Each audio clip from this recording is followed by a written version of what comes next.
The myth that follows is extremely old and countless versions of it have been told. It is culturally important in China, Japan, and South Korea, as all of these cultures celebrate summer holidays closely tied to the story and its events. The version of the myth that follows uses Japanese character names. However, the story seems to have originated in China, and the oldest existing mention of the myth and its characters can be found in a Chinese poem dating back to at least 600 BCE. The story's main characters, the sweethearts, are humanized versions of two bright stars that can be found in the summer sky. These stars, Altair and Vega, form two corners of a famous asterism, the summer triangle. The Milky Way is a river that divides Altair from Vega, as well as the sweethearts from one another in the story. The Weaver and the Herder. Princess Orihime was a weaver. Most ordinary weavers weave clothing or carpets or decorations to hang on walls. But Princess Orihime was no ordinary weaver. She was the daughter of Tente, the king of the stars. Along with dazzling star clothing, she also wove rainbows and the beautifully colored clouds of sunrise and sunset. Her father was very proud of her fine work. But as time went by, Princess Orihime became less and less happy. She started to feel lonely. "I spend all my time working here all by myself," she sighed as she sat at her loom. "I like my work, but there must be more to life. Other girls have boyfriends. I wish I could know what love feels like." Then one day, when the princess was at work at her loom, she looked up and saw a handsome young cowherd leading the king's kettle down to the edge of the heavenly river, the Amanogawa, for a drink. As she was gazing toward him, the cowherd suddenly looked up.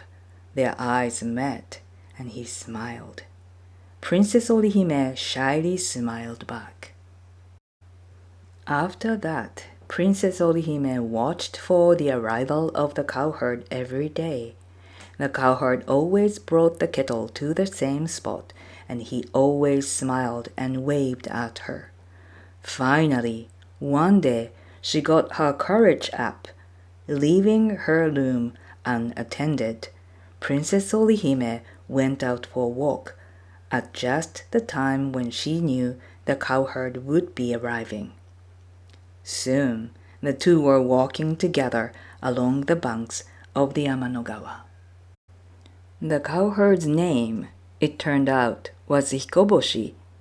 "I have been hoping for the chance to meet you and speak with you for a long time," Hikoboshi said as he and Princess Orihime strolled together along the banks of the Amanogawa. Tente, Orihime's father, was not upset when he first discovered the blossoming romance between his daughter and the handsome cowherd. "Hikoboshi is a fine young man," he said approvingly. "He will make a good son-in-law someday." However, as time went on, and the two lovebirds began spending all of their time together and neglecting their duties, the king became annoyed. "Daughter, you're not doing your work," the king complained, and the people down below miss seeing rainbows and colorful clouds at sunset. "The people of our kingdom are asking when you will have beautiful new clothes for them to wear." Tente chastised Hikoboshi too. "My kettle was wandering everywhere," he complained. "The heavens are in chaos." Every one of us has a task we must perform, Tente reminded both Orihime and Hikoboshi. We must all do our duty. It is nice that you have found one another, but you need to balance your time between romance and work. Orihime and Hikoboshi tried to follow Tente's instruction. The next day, Orihime returns to her loom and tried to catch up on her weaving work. Hikoboshi rounded up the kettle that he had allowed to stray while he meandered along the Amanogawa with Orihime. For a while after that, Orihime and Hikoboshi tried to limit the time they spent together and focus on their assigned tasks. They really tried, but what they both wanted, more than to work, more than anything, really, was to see one another. And so, after a while, they began to neglect their duties again and spend all their time together. As the kettle began wandering across the heavens and the weaving work piled up in Orihime's basket, Tente grew angry again. "Enough of this nonsense," he cried. "If you two can't be trusted to do your work, I'll have to separate you." And so, Tente moved his kettle to the other side of the Amanogawa and sent Hikoboshi over to the far side to care for the herd. Orihime was heartbroken when she found that a river now separated her from her sweetheart. "Father, you can't do this," she cried. "You will get over that boy soon enough," Tente told his daughter. But Orihime didn't. She remained heartbroken. And after a time, Tente softened just a little. "All right," he said to Orihime. "I will allow you to go and visit Hikoboshi. You can do so on the 7th day of the 7th month. But you can only visit just for that one day." Orihime excitedly counted down the days until the 7th day of the 7th month.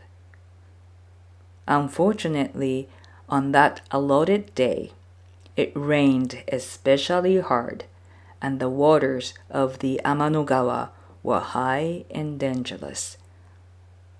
Orihime could see there would be no way for her to pass over the river to visit Hikoboshi. "I was supposed to see him today," she sighed, staring out the window with tears streaming down her cheeks. A flock of magpies saw Orihime crying. They heard her words and, taking pity on her, alighted on the ground outside her window. "Maybe we can help you see Hikoboshi," the magpies said to Orihime. "Could you? How can you do that?" Orihime asked the birds in wonderment. "We can make a bridge for you," the magpies chattered. And so they did. The birds of the flock all pressed tightly together and formed a bridge across the roaring river. And Orihime ran across the magpie bridge into the welcoming arms of Hikoboshi, who had been missing her just as much as she missed him. Today, the sweethearts Orihime and Hikoboshi still lead their separate lives on opposite sides of the Amanogawa, the heavenly river. But once a year, on the 7th day of the 7th month, Tente still allows them to visit with one another. Orihime and Hikoboshi look forward to the day all year.